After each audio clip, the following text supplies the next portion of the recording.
Hello, welcome back to another video. Again, I'm hoping that this is in focus. It's kind of hard making videos by yourself.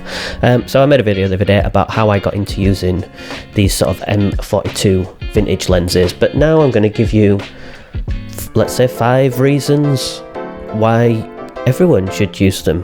Well, not everyone, just people that use cameras, I guess. Number 1, I mentioned it in the other video, these are fairly cheap lenses. Because 1, they're old, and 2, nobody wants to use them.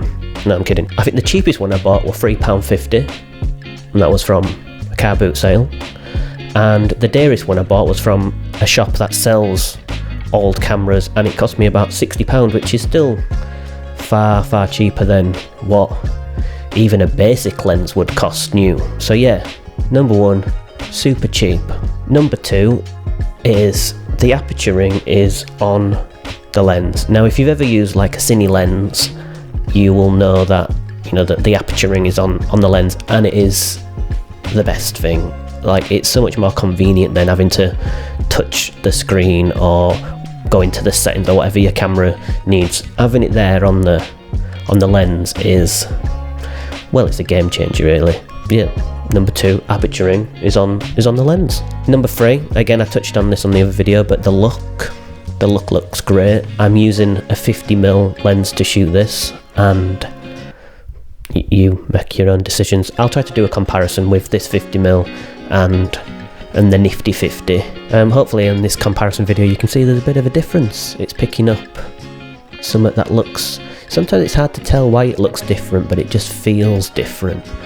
And some of these old lenses, they've got like crazy bokeh, especially that the Helios lens, which it's well known for having its swirly bokeh. But number 4 is just the nostalgia. There's something about it when you're using them, the feel of them, the look of them, just makes you think of what could have been shot on them before, or I don't know, there's just something really nice about holding an older object. There's a really great video, I think it's called Dirtying Up the Lens, where it talks about how the latest Batman movie used a lot of lenses like this but rehoused them because of my other point, the look and just that nostalgia feel.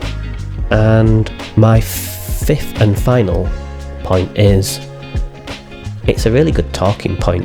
Usually when people see me using these, they ask what lens I'm using because they've just not seen it before, and then I get to tell them the whole story of where I got it from and how I use it on a modern camera and all that. So, and especially when you're doing interviews with someone that you've never met before, sometimes you just need anything to talk about, so it's a nice icebreaker. But yeah, there are my 5 points in why I use them. Maybe that convinces you to give them a go. Check out some of my other videos that I've made recently, and I think I'm going to do a video on how I edit documentaries and some little tips there, so subscribe if you want to see that. Okay, right, I think I'm done.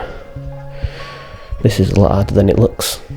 Props to all those YouTubers out there that do this day in, day out. Right, bye.